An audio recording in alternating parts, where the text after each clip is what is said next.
సరే వీళ్ళందరూ మీరు చూస్తే ఎంత పెద్ద పెద్ద హీరోయిన్స్ మధ్యలో నేను కూడా ఉన్నానంటే అది ఓన్లీ నా టాలెంట్ ఒకటే కాదు, దేవుడి బ్లెస్సింగ్స్ కూడా. నేను కూడా అంటే అసలు వాళ్ళకి వచ్చిన కన్నా మంచి మాస్టర్ పీస్ ఇట్లు మీకు వచ్చాయి. అదే ఒక మిస్టర్ పెళ్ళం కానీ ఒక శుభలగ్నం మంచి క్యారెక్టర్స్ చేశాను నేను. స్టార్డమ్ అనేది పక్కన పెడితే పెద్ద పెద్ద స్టార్స్ నేను చేయకపోయి ఉండొచ్చు, బట్ మంచి మంచి డైరెక్టర్స్ పెద్ద పెద్ద స్టార్ డైరెక్టర్స్తో చేశాను.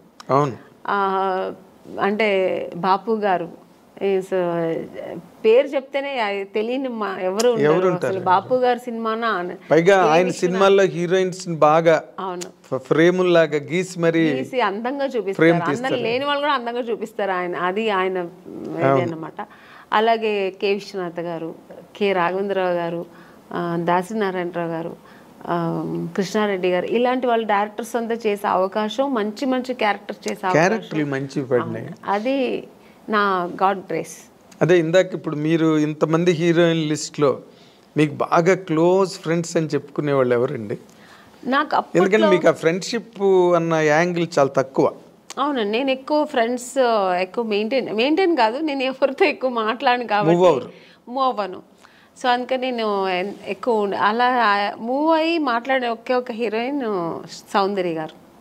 ఎందుకంటే అది ఎలా కనెక్ట్ అయ్యానంటే, అమ్మాయి బెంగళూరు, నేను బెంగళూరు, సో ఇద్దరు బెంగళూరు బాలికలు.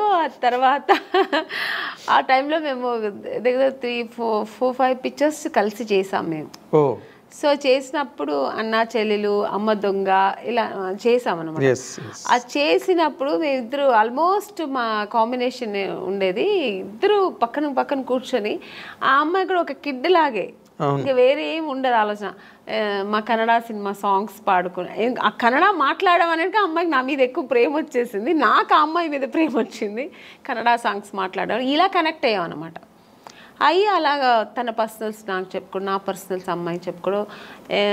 ఆఫ్టర్ నేను మ్యారేజ్ చేసుకున్న తర్వాత వాళ్ళ అమ్మగారు ఫోన్ చేసి, ఎలా ఉన్నావు అమ్మని, ఇంత బిజీగా ఉన్నావు, ఎలా ఇంట్లో కూర్చున్నావు అనేవారు. ఆ అమ్మాయి కూడా నన్ను షూటింగ్ స్పాట్కి రమ్మని పిలిచేది. తన ఓన్ సినిమా తీశారు వాళ్ళ బ్యానర్లో. అవును, అప్పుడు ఇక్కడ బ్రదర్ అమరు, అవును, రామని నాకు బోర్ కొడుతుంది, ఒంటరిగా ఉన్నాను అని, ఎక్కడో మైసూర్ దగ్గర సోమనాథ్పూర్ అని షూటింగ్లో నేను వెళ్ళలేకపోయాను, వస్తానని చెప్పాను. సో అలా చాలా దగ్గర ఉండింది. ఆఫ్టర్ మ్యారేజ్ తర్వాత కూడా నేను ఫ్రెండ్షిప్ కంటిన్యూ అయిందంటే ఒక సౌందర్య. తన నాన్నగారు పోయినప్పుడు కూడా నాకు ఫోన్ చేసి ఓన్లీ ఏడ్ చేసి, నువ్వు ఇప్పుడు రా, నేను కలవాలి, నీతో మాట్లాడాలి నేను అంటే. టైం అప్పుడు 10 o'clock అయిపోయింది, నేను షూట్ చేసుకుని వచ్చాను హైదరాబాద్లోనే. తను ప్రశాంత్ కుటీర్లో ఉంది, నేను హోటల్లో ఉన్నాను. నేను కూడా ఏదో హోటల్లో ఉన్నాను. చెప్పేదాన్ని వెంటనే కారు వేసుకుని వచ్చాను అనమాట ప్రశాంత్ కుటీర్. వస్తే కూర్చొని, ఎందుకంటే అమ్మాయి సెంటిమెంట్ గా ప్రశాంత్ కుటీర్ చాలా ఎంత పెద్ద హీరోయిన్ ఆ ప్రశాంత్ కుటీర్లో ఉండేది. మేమందరూ కూడా ఒక స్టేజ్ వచ్చిన తర్వాత హోటల్స్ మారాము, అమ్మాయికి అసలు మారలేదు, ఆ రూమ్ మారలేదు, ఆ ప్రశాంత్ కుటీర్ని వదలలేదు. Vegetarian food. అవును, ప్రశాంత్ కుటీర్ బాగుంటుంది, అది ఒక ఈ హోమ్లీగా ఇల్లు అట్మాస్ఫియర్ ఉంటుంది. సో అక్కడ వెళ్తే అసలు నన్ను హగ్ చేసుకుని బోర్ ఏడ్చేసింది, చిన్నపిల్లలాగా ఏడ్చి. మా 4 పిల్లర్స్లో ఒక పిల్లర్ వెళ్ళిపోయారు నాన్నగారు, నేను అమ్మ ముగ్గురే ఉన్నాము, అమ్మని అని ఏడ్చి. అన్నాను, ఏదున్నా ధైర్యంగా ఫేస్ చేయాలి, నువ్వు నేను తనకు ధైర్యం చెప్పింది, నేను అమ్మాయిలాగే. కానీ ఆ టైంలో అలా ఒకరికొకరు అందరు చెప్పుకొని అంత క్లోజ్ ఉండేదన్నమాట అమ్మాయి. కానీ మరి అమ్మాయి పోయింది అలాగా, అప్పుడు అసలు నేను షూట్లో ఉన్నానండి, అప్పుడు కూడా ఆ టైంలో షూట్లో ఉన్నాను. నేను చెప్తే నేను నమ్మలేదు, సౌందర్యాన్ని వేరే ఎవరైనా చెప్తున్నారు, సౌందర్య ఎలా పోతుంది, ఎందుకు పోతుంది అన్నాను. అసలు నమ్మలేదు నేను. అసలు ఇలా కెమెరా పెట్టి ఇలా సౌందర్య గారు పోయారంటే ఇంక నాకు పక్కన మనుషులు ఉన్నారని ఏడ్చేసానండి. ఎవరి దగ్గర ఉంది ఆ క్లిప్పింగ్స్ తెలియదు, కానీ చూసారంటే చాలా ఘోరంగా ఉంటుంది. చిన్న పిల్లలాగా ఏడ్చేసాను నేను, నాకు మాటలు రావట్లేదు, నాకు ఒక షాక్ లాగా అయిందనమాట. ఆ అమ్మాయి పోవడం ఏంటి అసలు. ఆ తర్వాత అసలు నేను దేవుడి దగ్గర నిజంగా ఇది ట్రూ అండి, నేనైతే దేవుడి దగ్గర ఒక్కటే వేడుకున్నా, నన్ను తీసుకెళ్ళొచ్చు కదా అమ్మాయిని ఉంచేసి అనిపించింది ఆ టైంలో. అలా ఏడ్చేసాను నేను. సో చాలా మంచి అమ్మాయి కూడా, అమ్మాయి ఒక మంచి అమ్మాయి, పర్సనల్గా అన్ని విషయాల్లో చాలా మంచి అమ్మాయి. ఆ టైంలో అలా ఫీల్ అయ్యాను అనమాట.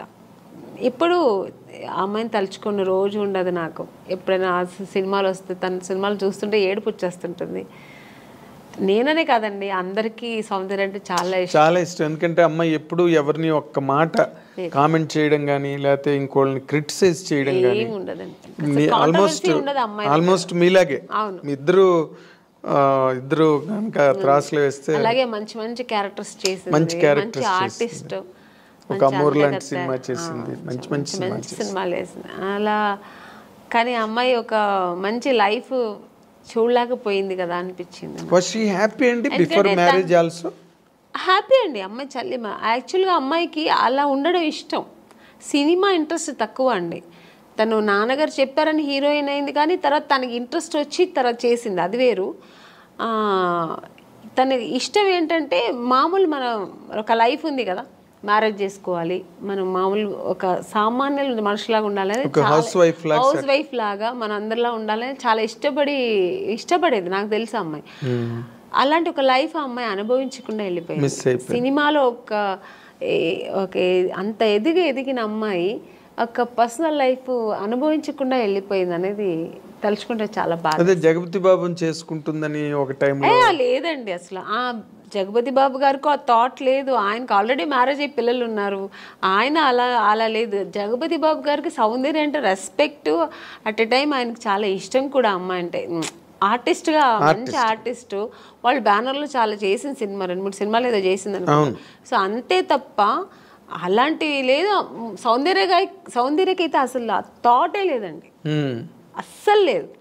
మీకు ఆ థాట్ ఉంటే ఆ అమ్మాయి, ఎందుకంటే వాళ్ళ అన్నగారు చెప్పిన అమ్మాయి అబ్బాయిని పెళ్లి చేసుకుంటుంది. వాళ్ళ అన్నగారు చెప్పారని ఆ అమ్మాయి చేసుకుంది.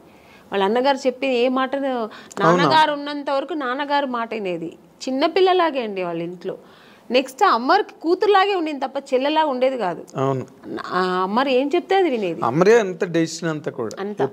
అలాంటి అన్నప్పుడు ఇంకా జగపతి బాబు గారి మీద అలాంటి అసలు అదంతా ఊరికి ఇండస్ట్రీ అంతా విపరీతంగా మాట్లాడుకున్నారు. లేదండి, చెవిలో పడిందో లేదో నాకు తెలియదు, తెలుసు నాకు కూడా, బట్ లేదు అలాంటి లేదు. ఆ అమ్మాయికి లేదు, జగపతి బాబు గారికి కూడా లేదు అలాంటి. ఆయన అసలు అందరితో బాగా క్లోజ్ గా మాట్లాడతారు. అలాగే ఆ అమ్మాయితో కూడా ఉండేవారు అనమాట. కాకపోతే అంటే ఎక్కువ సినిమాలు కలిసి చేశారు, అందుకని అలా వచ్చింది అది. వాళ్ళిద్దరూ కొంచెం ఒక 4-5 సినిమాలు కలిసి చేశారు ఆ టైంలో. అవును. తర్వాత ఇప్పుడు క్వైట్ కాంట్రాస్ట్ రోజా గారు.